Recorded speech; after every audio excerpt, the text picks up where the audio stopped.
Hello, my little Luxes. Welcome back to another Luxy Charms, and I'm your host, Trissy Lux. And today we are doing another movie review and another one that is along the lines of my Critters series.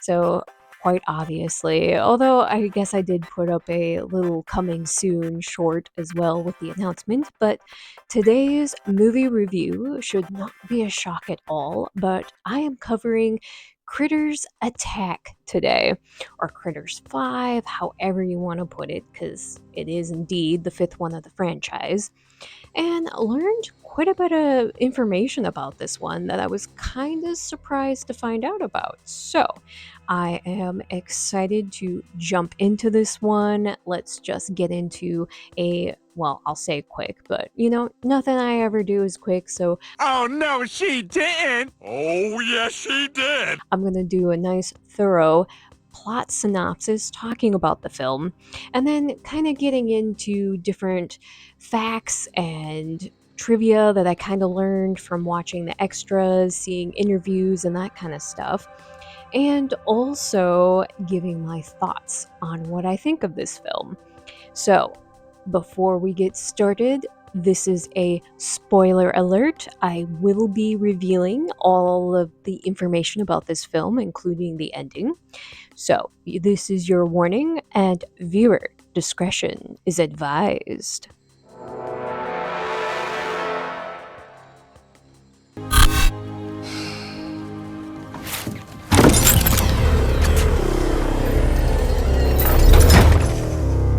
Now, for the Critters franchise, this one is no different in the fact that you have two parallel stories going on at the same time. Obviously, the story of the Krites and them when they land on Earth and when they start attacking people. I mean, duh, quite obviously.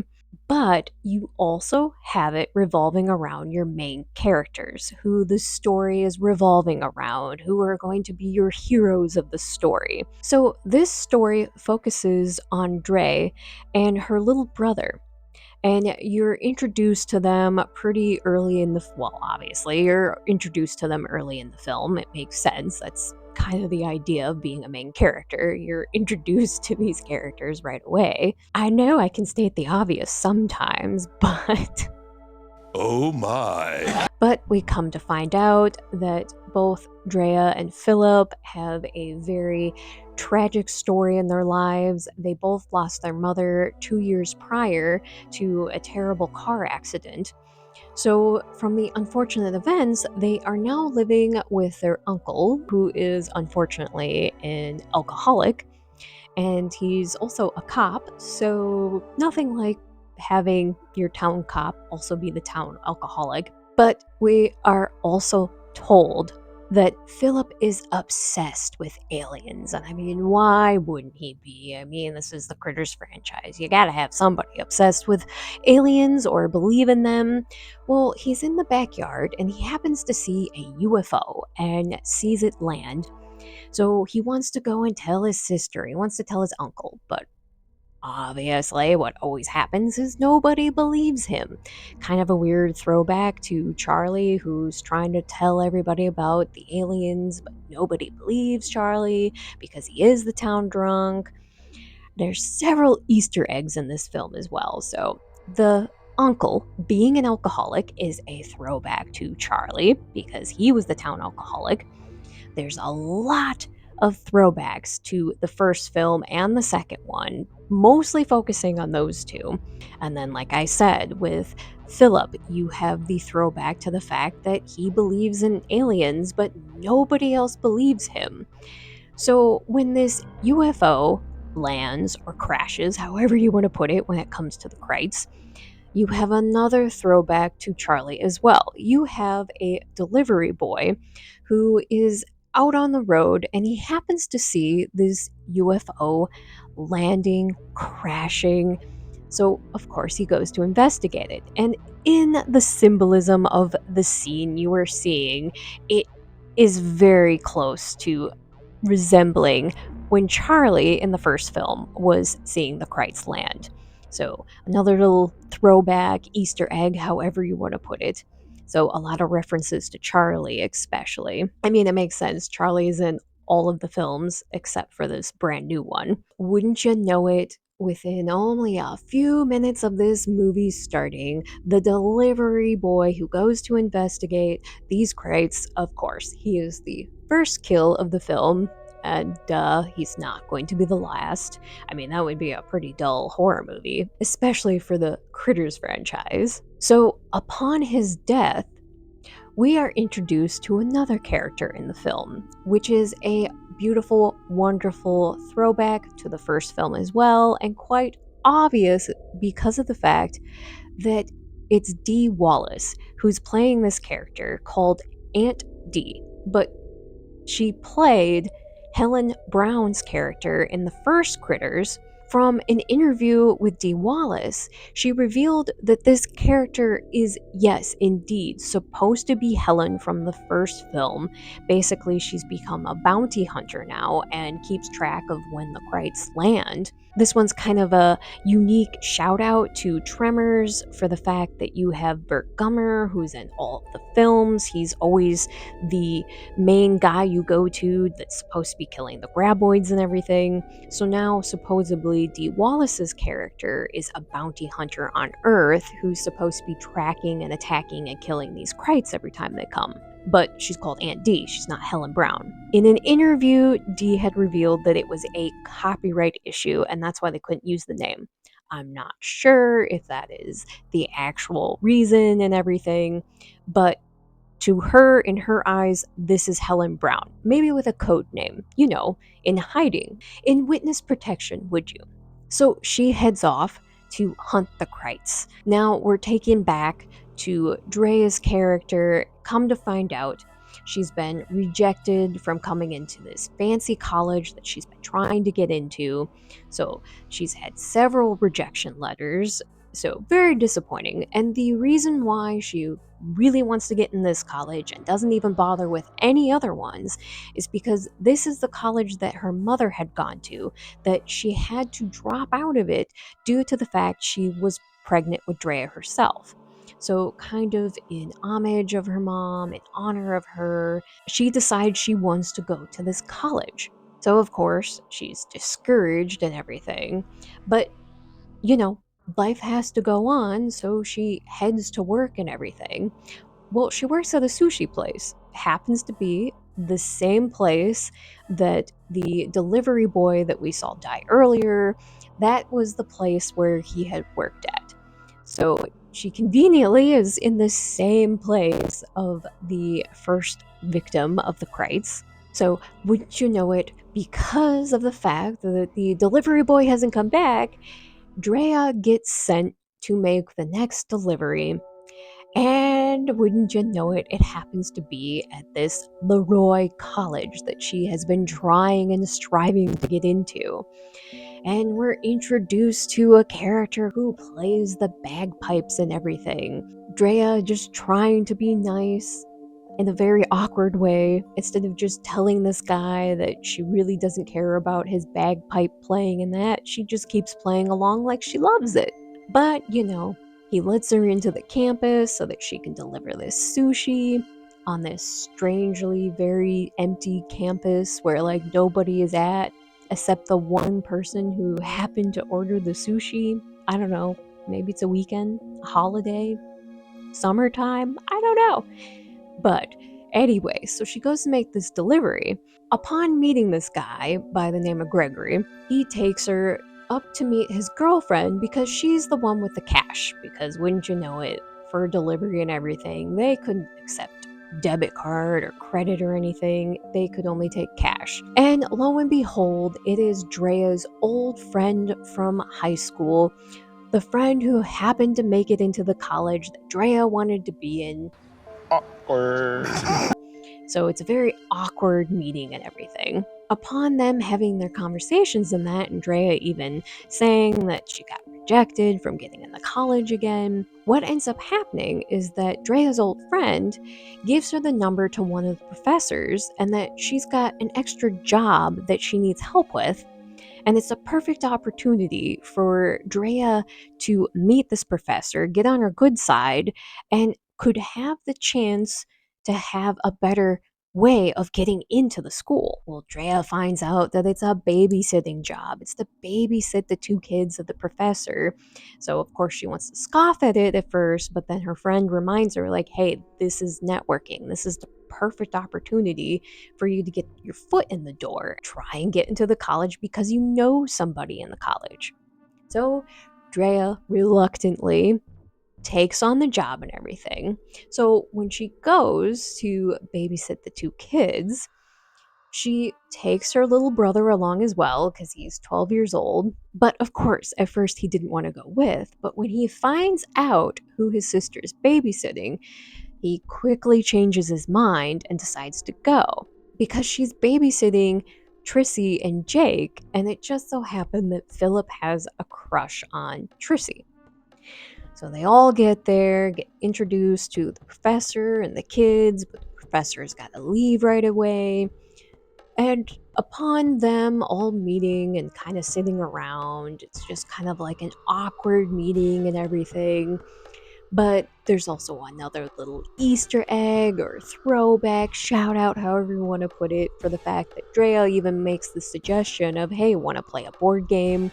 And Trissy quite quickly says, what is this, 1986? I want to play a game. And of course, the first Critters was made in 1986. So these kids obviously being bored, and Jake, who can't even talk in person, he can only do it through text messages. New age, new time. I mean, I guess it's fitting to put it in there, but still couldn't talk in person. So Drea keeps trying to make suggestions, and they finally land on, hey, let's go to the park. Let's go have a picnic. Now, in the meantime, while all this is going on, we are also seeing the Krites. And we are seeing them wreaking havoc on this park. You know, the park that Drea is going to take these kids to. But you have the fantastic, many different, multiple, brutal kills from the Krites to the park rangers to one of them even trying to use, well, obviously it's by accident, but using a Krite as a loofah in the shower. Beautiful, fantastic, fun kill. And of course, a camper that was just trying to have a fun evening out while camping. Well, it didn't end so well for him. Which, interesting fact, for that kill, you had the special effects because the Krites are puppets once again. So fantastic. We had practicals, we had puppets again. But in order to get that kill scene, 3 puppeteers were buried underneath the ground. Now, that is, well, to me, that would feel claustrophobic and everything, especially being down below everything with 3 people in a cramped little space. I mean, that would feel very warm and claustrophobic, but it made for a fantastic, gory kill. So all the kids make it to the park, and while they're walking around, they happen upon a gizmo. Oh, I'm sorry, a female Krite, a very Snow White, adorable, very too cutesy looking Krite. And this one doesn't attack any of them, and they find out that this Krite happens to be injured. Well, they don't know what it is, and they keep trying to think of what kind of a wild animal this is. And of course, Drea wants nothing to do with it because it's a wild animal. But the kids end up winning, and you even get it to where they start assuming, well, the kids anyways, start assuming that this is actually an alien that they're helping. So they take this injured female Krite, put it in their backpack. Convenient for the puppeteers. They decide they're going to go and take it to the ranger's office, find out what they can do with it. Well, of course, the ranger's all dead, so they head off to leave. Well, because of them going to the ranger station and the Krites are there, they notice that they have this female Krite with them. So, of course, they head off to chase after them as Drea heads back to the kids' house. Once again, while they're trying to help this Krite and trying to mend all of its injuries, and this seems to be the only friendly Krayt ever in the entire franchise. And she looks different than all the other ones. Well, it's later revealed when Dee's character is out on the hunt and searching around for all the Krites, and she's finding the victims and the bodies. Well, she comes across one of the spaceships and immediately says that it's the spaceship of the Queen. So we already know that this is different. So it's like, okay, we're having the idea that the Krites are like a hive mind, which would totally make sense, but have never had it established that there was a difference between male and females. And the Krites have always laid eggs. So it's weird that they decided that they were going to do it this way for this one. We now know that this Krite the kids had found, that they have named Bianca, that she's special because she's the queen of the Krites. Well, so you go on to where the Krites are still attacking people. They're also hunting the kids because they have the queen. Well, when this one Krite goes after them, Bianca ends up killing that Krite. So now we're having another totally different viewpoint where Bianca's apparently the only good Krite and that she's willing to kill all the other Krites. It's not really explained why it's going on, so kind of a weird plot hole, maybe, I don't know. But I mean, obviously, as all the Krites are attacking and all this is going on, Drea and Phillip decide that they need to take this information to their uncle and get help from him, because, he's a cop. Well, wouldn't you know it, when they come to him for help, he won't help them. He doesn't believe them. He won't even look at the evidence they have, which is including Bianca. So they decide they're going to go to Drea's work and talk to her boss, and he will help them. And indeed, yes, he does end up believing them and helping them. And come to find out, it was his family member who was killed, who was the delivery boy, so he wants revenge now anyway. And the uncle, somehow being moved by their words, decides after all the kids have left that he's going to start investigating, comes across the Krites, and it's revealed in this movie, for the first time in the franchise once again, that really loud sounds kill them because he turned on his siren, and the siren makes one of the Krites implode. Explode, blow up, dead. Dead. D-E-D. Dead. With that information, he goes to find Drea. Well, he knows where they are, so he heads to her work to give them this information. Well, wouldn't you know it, on his way there, he ends up getting attacked. In his dying words, once he makes it to Drea and everything, is that loud sounds kill these Krites. Now, when I was watching this film, because this was a first time watch for me, I started thinking, I see where they're going with this film. Loud sounds kill them. And then I remembered the annoying character they had introduced earlier that played the bagpipes that Drea couldn't stand. So I'm like, oh, that's going to be it. This annoying character that nobody liked is now going to save the day because he's got really loud bagpipes. So I'm also thinking of a shout out to Mars Attacks, because that's how they killed them, was loud sounds and they exploded, kind of similar. In fact, there's a lot of horror movie shout outs in this one. So as I'm going through it, you're probably hearing me referencing a lot of horror movies that it's resembling, because, like I said, you had a Gizmo reference with Bianca, so Gremlins.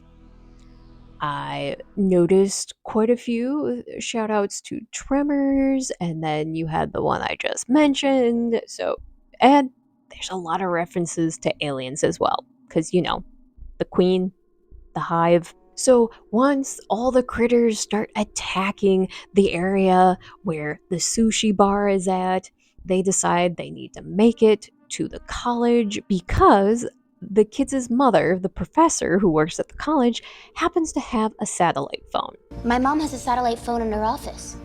Really? Yeah. So That is the initial reason of why they were even going to the college.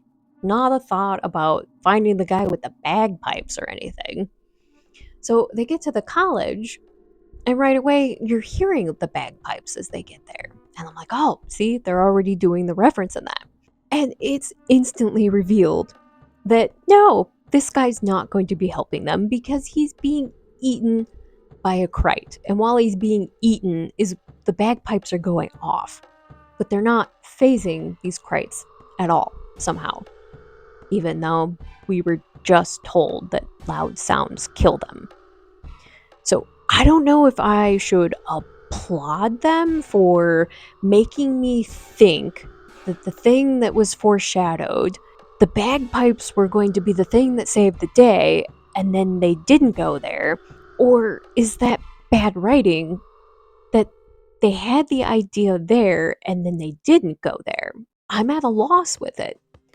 So Does not compute. Does not compute. maybe I should just applaud it because they made me think it and then didn't do it and go through with it. I don't know. But as things keep going, and I did also forget to say that earlier the Krites had taken out the power. And because of them taking out the power, of course, it would wipe out the internet, it would wipe out the cell phone towers, because none of that will work without power. So, because at first when they had done it, my first initial thought was because the cell phone stopped working. So, of course, Jake, the kid who can't talk to anyone in person, is freaking out because his phone's not working. Well, then it's revealed that no one has cell phone service. My initial thought was, well, they didn't knock out a cell phone tower, but they knocked out the power. And of course, nothing will work without power. So I wanted to talk about that. But anyway, so they're at the college. The guy who I thought was going to be their savior with the bagpipes is dead. He's dead, Jim. They run into the building to get to the professor's office to get the satellite phone.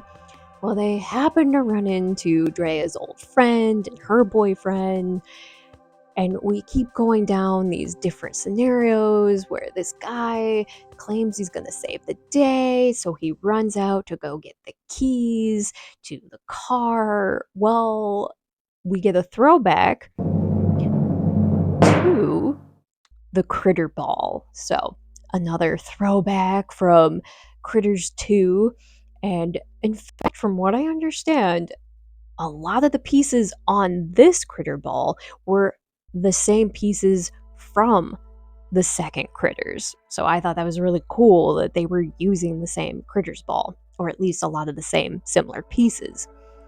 And apparently it's super lightweight and that a couple people can just roll it down the street, which is really impressive because it's like 10 feet tall. But anyway, so Gregory is killed. I mean, unfortunately, we didn't get the awesome skeleton drop like we did for the second movie. Gregory just disappears. Apparently, they ate his bones this time.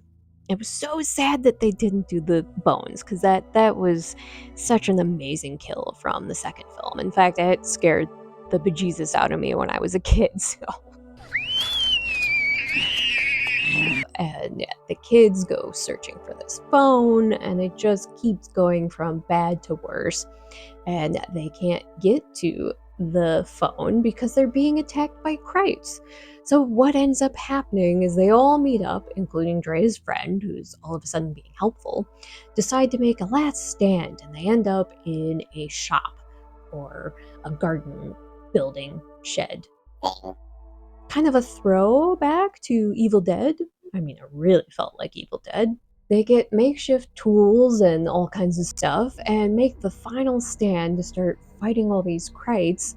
And it just so happens that at that point in time is when Aunt Dee, the bounty hunter, shows up and starts shooting the Krites. They band together and make the last stand to shoot and kill all of the last Krites that are the Krite Critter Ball as it's coming down the stairs.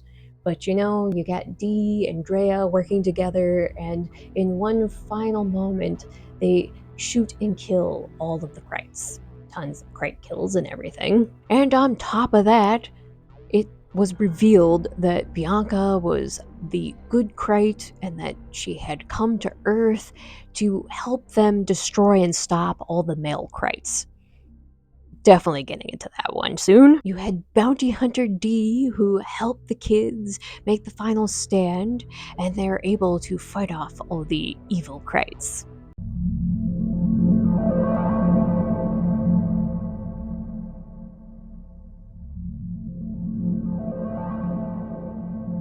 Now, one thing that made me really happy about this film was the fact that it was made in 2019, but it did have bonus features and extras.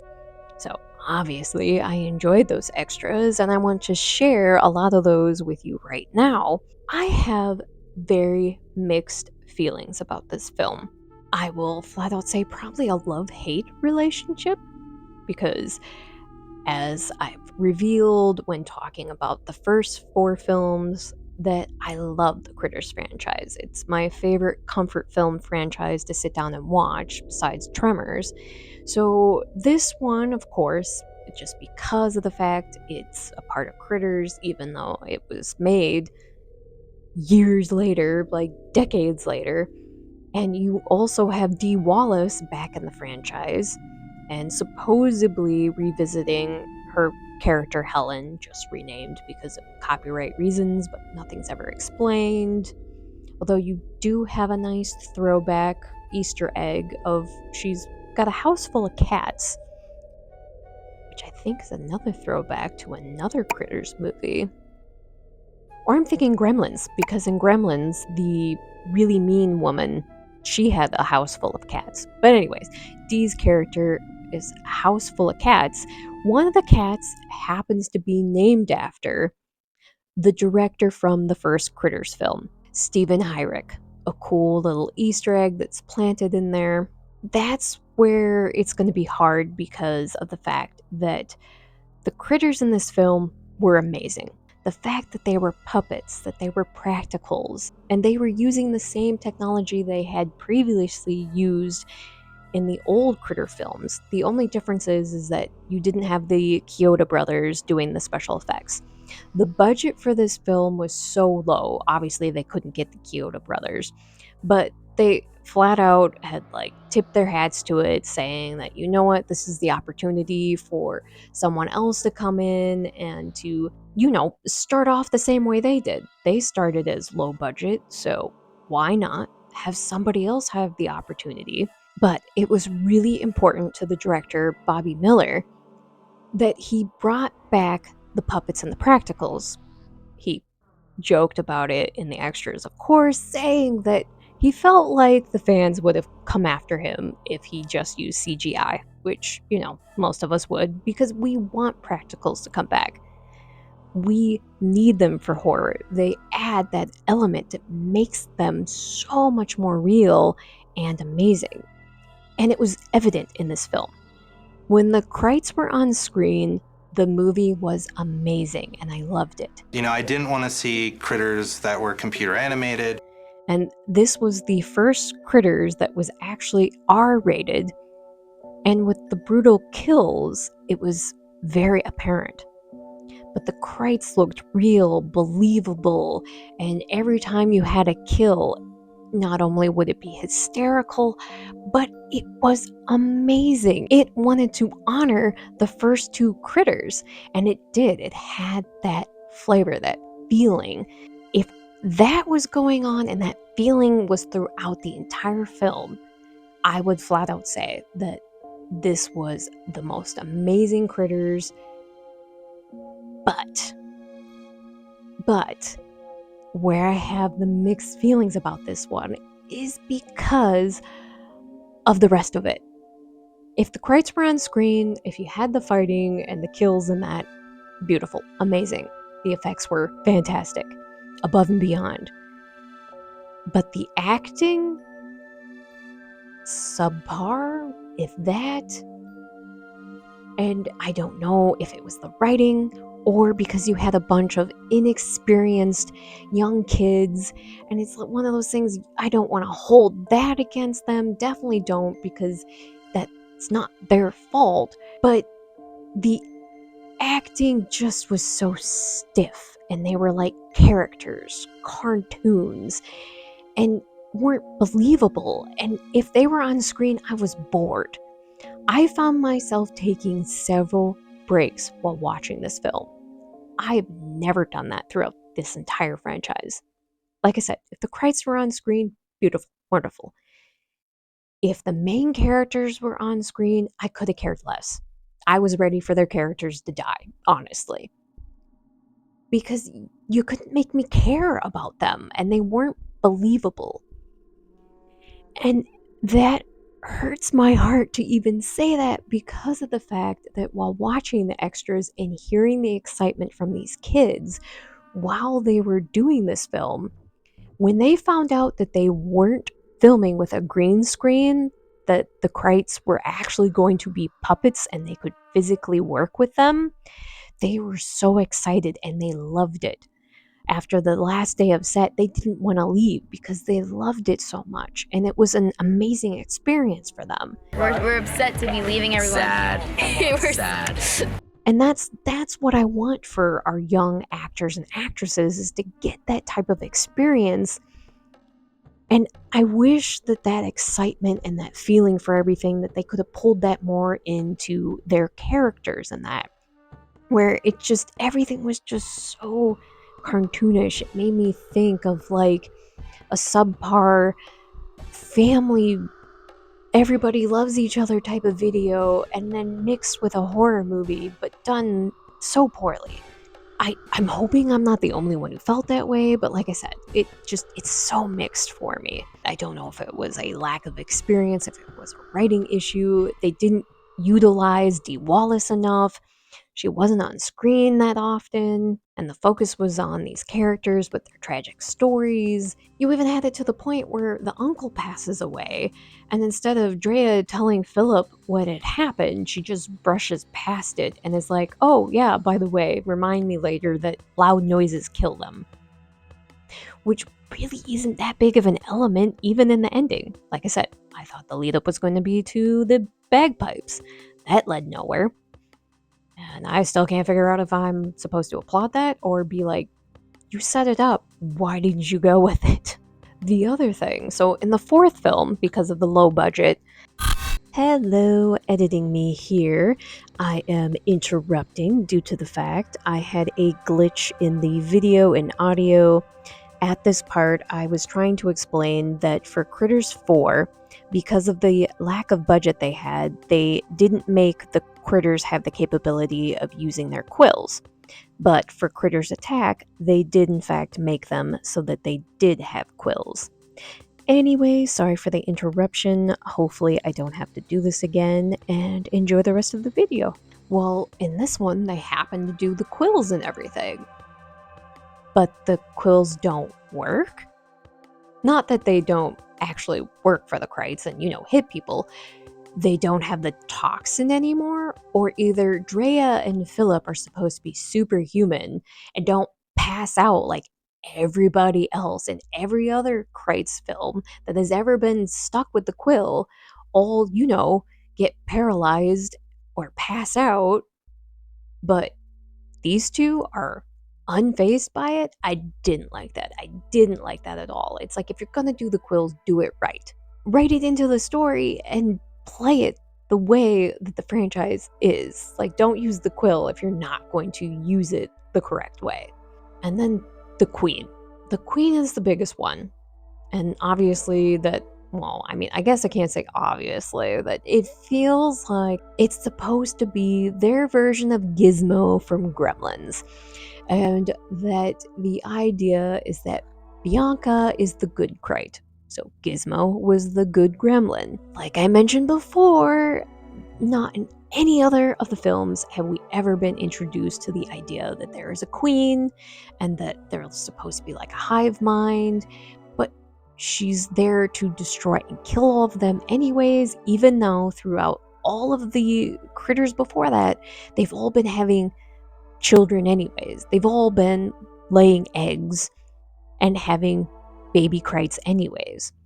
So it makes no sense. The reference makes no sense. And I get it, They probably just wanted to bring in another cutesy element, which it just fed into that feeling of this was a 90s family feel-good movie with the little monster and that type of thing. And that's what Bianca was. It didn't help add to it. Not for me, anyways.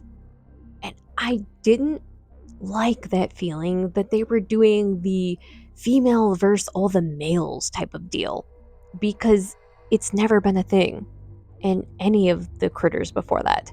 And you're introducing the queen, the female, and Dee's character even flat out says, "Oh, you're here to kill all of the males, aren't you?" You traveled all this way to keep the male Krites from taking over the earth, didn't you?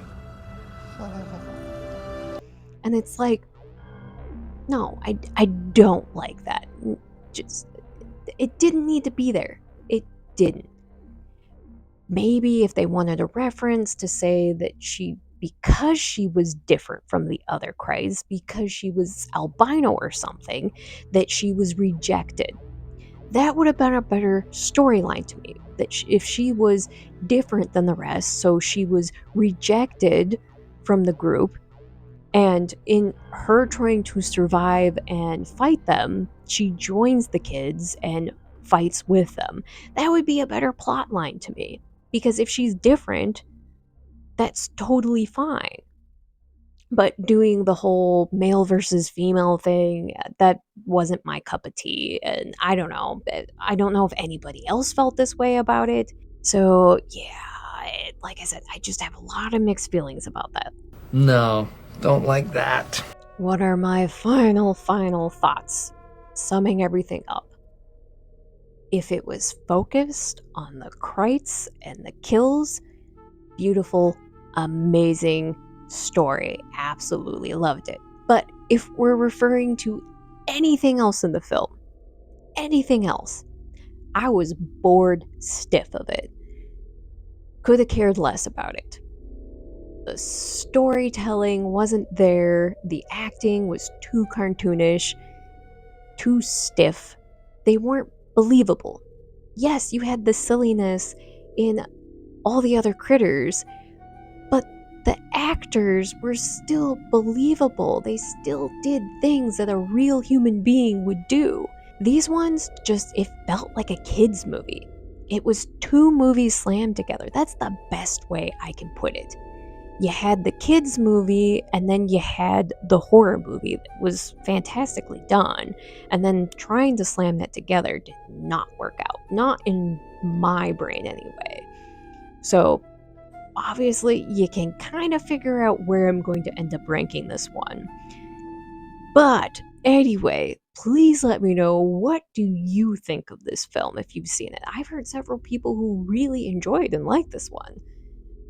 And maybe I'm alone in this. I mean, I did watch a couple other reviews just to kind of get an idea that I wasn't feeling this way for no reason. And maybe I got lucky and found two reviewers, and maybe I got lucky and happened to find two other just can't say that word, reviewers, that felt the same way I did about this film. So, will I watch this one again? Yeah, probably down the line. But it just would be a part of the franchise. If I'm doing a marathon, do I have to? Well, for the kills, yes. For the puppeteers, yes. For the fact that the rolling crates in the street were basketballs covered in fur. Yes, that's fun and fantastic. The practicals, bring that back in more horror films. Beautifully, wonderfully done. Please bring in more storyline and make your characters believable. Make them likable. Make me want to care about them.